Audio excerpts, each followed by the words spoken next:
మొన్న అమెరికాకు భారతదేశం మధ్య something big has happened. Artemis accords అని అంటారు. మీరు ఆల్రెడీ వినే ఉంటారు ఈ రిపోర్ట్.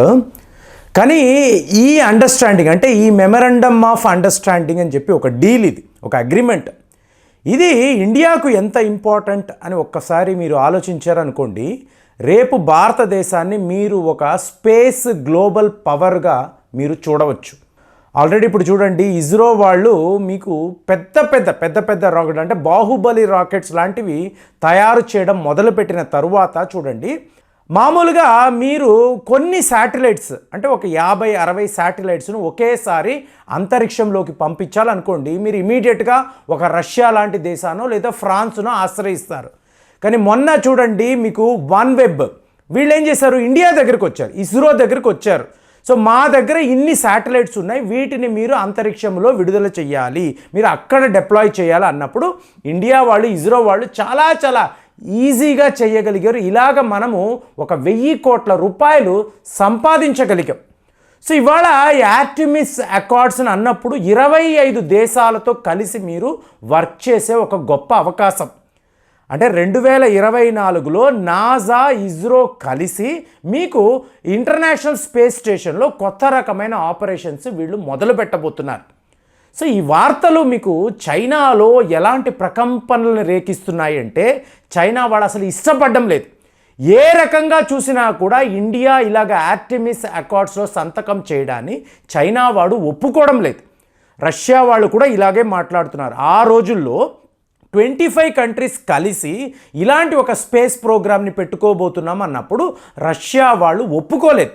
ఇది కరెక్ట్ కాదు, ఇది ప్రో యుఎస్ఏ ప్రాజెక్ట్, అంటే అమెరికాకు అనుకూలంగా ఉండడానికి మీరు అందరూ కలిసి చేస్తున్న ఏర్పాటు. ఇది 100% నిజం. ఎందుకు అంటే అమెరికాలో వ్యవహారం ఎలా ఉంటుంది అంటే, ఇప్పుడు వాడు అణు అస్త్రాన్ని తయారు చేస్తాడు, తీసుకువెళ్ళి జపాన్ మీద వేస్తాడు, చాలా పెద్ద మీకు ప్రాణ నష్టం జరుగుతుంది. అయ్యో చూసారా ఎంత ప్రమాదం, అంటే ఒక అణు అస్త్రాన్ని వాడితే ఇది ఎంత డేంజరస్సో చూడండి. కాబట్టి మీరు ఎవరూ కూడా వాడకూడదు. ఏంటి, వీడు కనిపెడతాడు, వీడు వాళ్ళ మీద వాడతాడు, కానీ మనల్ని వాడకూడదు, ఇది చాలా ప్రమాదం అని చెప్పి ప్రపంచానికి చెప్తాడు. నేను చేస్తే కరెక్ట్, ఇదే పని నువ్వు చేస్తే తప్పు. ఇది అమెరికా యొక్క వ్యవహారం. కాబట్టి రష్యా వాళ్ళు పూర్తిగా దీన్ని అవాయిడ్ చేశారు, మేము ఇందులో లేమని అన్నారు. మరి దీన్ని అర్థం చేసుకున్న భారతదేశము ఇన్నేళ్ల పాటు కూడా మనం ఏ రోజు ఈ ఆర్టెమిస్ అకార్డ్స్ అనబడే ఈ ప్రోగ్రాంలో మనం జాయిన్ కాలేదు. మీకు తీవ్ర స్థాయిలో మన మీద ఒత్తిడి వచ్చింది, మీరు కంపల్సరీగా ఈ ప్రోగ్రాంలో ఉండాలి.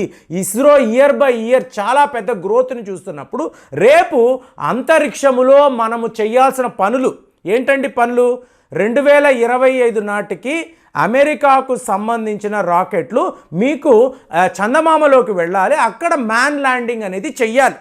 అంటే మీకు నీల్ ఆర్మ్స్ట్రాంగ్ చేసింది ఒక సినిమా షూటింగ్ అని చెప్పి ఇవాళ అందరూ మాట్లాడుతున్నారు. ఏరియా 51 ఇక్కడ వీళ్ళు ఒక సెట్ వేసి నిజంగానే ఒక రాకెట్ అమెరికా నుంచి బయలుదేరి చందమామ దాకా వెళ్ళింది, నీల్ ఆర్మ్స్ట్రాంగ్ అక్కడ దిగాడు, the first man who landed in moon అని చెప్పి చరిత్రలో రాశారంటే ఇదంతా కూడా ఒక సినిమా షూటింగే అని చెప్పి ఇవాళ మాట్లాడుతున్నారు. కాబట్టి రియల్గా చేసి చూపించాలి. ఇవాళ నాసా దగ్గర టెక్నాలజీ ఉంది కాబట్టి అమెరికా వాడు ఈ పని మీద ఉన్నాడు.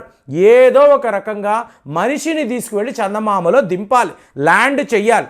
మరి ఇదే పనిలోనే చైనా వాళ్ళు కూడా ఉన్నారు.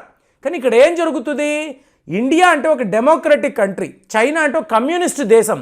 ఇవాళ భారతదేశము సక్సెస్ఫుల్గా చైనాని ప్రపంచ దేశాల నుంచి ఐసోలేట్ చేయగలిగాం. సో ఇప్పుడు చైనా వాడు ఒంటరి పోరాటం చెయ్యాలి, ఇక్కడ కుదరదండి. స్పేస్లో ఒంటరి పోరాటం అనేది జరగదు. సో మీకు ఇంటర్నేషనల్ స్పేస్ స్టేషన్ అని చెప్పి కొన్ని దేశాలకు సంబంధించిన శాస్త్రవేత్తలు అనండి, మీకు ఆస్ట్రోనాట్స్ వీళ్ళు కలిసి మీకు ఈ ప్రోగ్రామ్స్లో ఇన్వాల్వ్ అవుతారు. ఇవాళ చైనా వాడు ఏం మాట్లాడుతున్నాడు, నా కోసం ఒక ఇంటర్నేషనల్ స్పేస్ స్టేషన్ నేను నిర్మించుకుంటున్నాను. సరే నిర్మిస్తావు, నీ చైనాకు సంబంధించిన ఇంజనీర్లు అనండి లేదా ఆస్ట్రోనాట్స్ మీకు అంతరిక్షంలోకి వస్తారు. వచ్చిన తరువాత నువ్వు మూన్లో ఒక కాలనీ అనేది ఏర్పాటు చేస్తావు, పీపుల్స్ లిబరేషన్ ఆర్మీని తీసుకువెళ్ళి చందమామలో దింపుతావు. ఎందుకు దింపుతావో ఎవరికి తెలియదు, సరే చేసావు. కానీ నువ్వు దీన్ని రియల్ ఎస్టేట్ వ్యాపారంగా మార్చాలి అనుకో, అప్పుడు నీకు ఎన్ని దేశాల కోఆపరేషన్ కావాలి, ఎన్ని దేశాలు నీతో కలిసి పని చేయాలి. వివిధ దేశాలకు సంబంధించిన ప్రజలు, పౌరులు, వాళ్ళు ఒక 100 కోట్లు ఉన్నవాళ్ళు 10 కోట్లు టికెట్ కొనుక్కొని నేరుగా చందమామలోకి వస్తారు. వచ్చి మాకు ఇక్కడ ఒక అపార్ట్మెంట్స్ కట్టివ్వండి అంటారు. మీరు అపార్ట్మెంట్స్ కట్టిస్తారు. ఒక్క చైనా పౌరుడి పని చేయగలడా? ప్రపంచ స్థాయిలో ఎంతోమంది బిలియనర్స్ ఉన్నారు, వాళ్ళందరూ అక్కడికి వస్తారు. మరి ఇన్ని దేశాలతో నీకు కోఆపరేషన్ ఉండాలి కదా. ఇవాళ నాసా ఏం మాట్లాడుతుంది? మా స్పేస్ ప్రోగ్రాంలో చైనాను మేము కలుపుకోము, చైనాతో మాకు ఎటువంటి సంబంధాలు లేవు అని చెప్పి నాసా చెప్తుంది. అప్పుడు చైనా వాడు ఏం చేయగలడు? వాడు ఐసోలేట్ అయిపోయి ఉన్నాడు. కాబట్టి ఇవాళ ఇండియా జాయిన్ అవ్వడాన్ని చైనా వాడు ఒప్పుకోవడం లేదు. ఎందుకు? ఆసియా ఖండంలో ఇండియా చైనాను మించిపోతుంది. స్పేస్ ప్రోగ్రామ్ అన్నప్పుడు 25 దేశాలు మనకి కోఆపరేట్ చేస్తారు, మనతో వాళ్ళు కలిసి వర్క్ చేస్తారు. అలాంటప్పుడు ఇండియాకున్న అడ్వాంటేజ్ చూడండి. ఇవాళ మోదీ గారు స్టేట్ విజిట్ అని అమెరికాకు వెళ్ళిన తరువాత చైనా వాడేనండి ఫస్ట్ అపోజ్ చేసే కంట్రీ. ఎంతలాగా వాడు ఇబ్బంది పడుతున్నాడు, ఎన్ని రకాలుగా మన మీద ఒత్తిడి తీసుకొస్తున్నాడు. ప్రతిరోజు కూడా చిత్ర విచిత్రమైన స్టేట్మెంట్స్. అందులో ఈ ఆర్టెమిస్ అకార్డ్స్ అనబడే ప్రోగ్రామ్ ఇవాళ ఇండియా, మీరు అడగొచ్చు ప్రేమ్ గారు మరి ఇన్నేళ్ల పాటు మనం సంతకాలు చేయలేదండి, ఇవాళ మోదీ గారు పని కట్టుకుని అమెరికా వెళుతున్నాడు కాబట్టి ఈ సంతకాలు మనం చేశామా? ఇది అమెరికా వాళ్ళు మన మీద తీసుకొచ్చిన ఒత్తిడి అంటే కాదండి. రేపు భూమిని విడిచిపెట్టి మీరే చందమామలోనో లేదా మార్సులోనో ఇంకొక వీనస్లోకి వెళ్ళి అక్కడ కాలనీస్ని ఏర్పాటు చేయాలి అంటే అక్కడ ఇండియా వెనకబడిపోకూడదు. ఎందుకు? టాటాస్, ఎల్ఎన్టీస్, మహేంద్రాస్ ఇలాంటి దిగ్గజ సంస్థలు ఇవాళ ఒక చాలా పెద్ద రియల్ ఎస్టేట్ వ్యాపారంగా చూస్తున్నారు. చందమామలో పెట్టుబడులు ఎలా ఉంటాయి, అక్కడ వాతావరణ స్థితిగతులు ఎలా ఉంటాయి, అమెరికా తక్కిన యూరోప్ దేశాలతో కలిసి మనం అక్కడ అపార్ట్మెంట్లు కడితే ఎంత ధరకు అమ్మొచ్చు, ఇవన్నీ ఇవాళ క్యాల్కులేషన్. రేపు ఫ్యూచర్ అంతా కూడా అంటే ఒక 20-30 ఏళ్లలో అందరూ ఇదే మాట్లాడతారు. అంతరిక్షంలోకి మనిషి ఎలా వెళతాడు, ఎలాంటి కాలనీస్ని ఏర్పాటు చేసుకోవాలి, రేపు భూమికి ఏమైనా జరిగితే మనం చందమామలో హాయిగా ఉండగలము కదా. సో ఇలాంటి ప్లానింగ్లో ఉన్నప్పుడు ఇండియా వెనకబడిపోకూడదు. మనకు స్పేస్ ప్రోగ్రామ్స్ అనేవి చాలా ఉన్నాయి. కానీ ఇక్కడ ఏంటంటే ఒక 10 ప్రిన్సిపల్స్ ఉన్నాయి. అంటే ఏంటి? ఆర్టెమిస్ అకార్డ్స్కి 10 ప్రిన్సిపల్స్ ఉంటాయి. అందులో ఫస్ట్ ప్రిన్సిపల్ మీరు చూసారనుకోండి, పీస్ఫుల్గా మీరు ఈ మిషన్ అనేది చేపట్టాలి. ఇక్కడే దెబ్బండి. ఎందుకంటే అమెరికా వాడిని చూసారనుకోండి, డైరెక్ట్ ఎనర్జీ వెపన్స్ అంటాడు, యాంటీ శాటిలైట్ వెపన్స్ అంటాడు. అంటే ఏంటి? అంతరిక్షము నుంచి నువ్వు వాడగలిగే ఆయుధాలు, భూమి నుంచి అంతరిక్షము దాకా తీసుకువెళ్ళగలిగే ఆయుధాలు. అంటే ఆల్రెడీ నువ్వు ఆయుధాలను తయారు చేస్తావు. ఏంటి? స్పేస్ను నీ డిఫెన్స్ కోసం వాడుతున్నావు. కానీ నువ్వేం మాట్లాడుతున్నావు? ఇదంతా కూడా పీస్ఫుల్గా జరగాలి. ఎలా జరుగుతుంది? నీ దగ్గర ఇన్ని ఆయుధాలను పెట్టుకొని అందులో అణువస్త్రాలను కూడా నువ్వు డిప్లాయ్ చేసుకొని ప్రపంచం అంతా కూడా శాంతియుతమైన వాతావరణంలో ఇలాంటి స్పేస్ ప్రోగ్రామ్స్ చేయాలంటే ఎలా కుదురుతుంది? జరగదు కదా.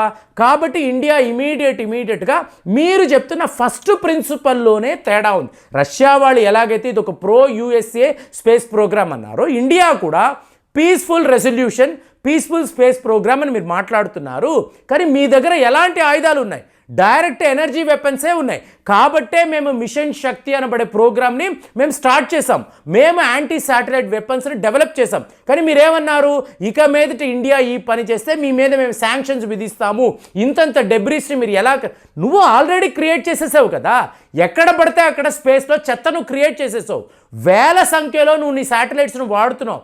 అలాంటిది ఇండియా ఒక యాంటీ శాటిలైట్ వెపన్ని వాడితే మిషన్ శక్తి అంటే కుదరదని నువ్వు ఎలా అంటావు? కాబట్టి మనం ఈ ప్రోగ్రాంలో లేవు. ఇవాళ ఏమైపోయింది? అమెరికాకు ఇండియాకు మధ్య చాలా పెద్ద లెవెల్లో ఈ స్పేస్ కోఆపరేషన్ అనేది మొదలైంది. కాబట్టి ఇండియా ఏం చూసింది? దీన్ని ఒక రెవెన్యూ మోడల్గా చూసింది. రేపు వ్యాపారం కోసం ఇది మనకు బాగా ఉపయోగపడుతుంది. కాబట్టి ఇవాళ మనము ఈ ఆర్టెమిస్ అకార్డ్స్ అనబడే ఈ డీల్ని మనం ఒప్పుకున్నాము.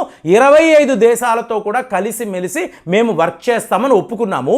ఇది ఒక మేజర్ డెవలప్మెంట్ అండి. రేపు ఇండియా యొక్క స్పేస్ ప్రోగ్రామ్ గణనీయంగా పెరగాలి అనడానికి ఈ ఆర్టెమిస్ అకార్డ్స్లో మనం సంతకం చేయడము ఆల్ వెరీ ఇంపార్టెంట్ అని చెప్పి నేను భావిస్తున్నాను. మరి మీ ఆలోచనలు ఎలా ఉన్నాయి?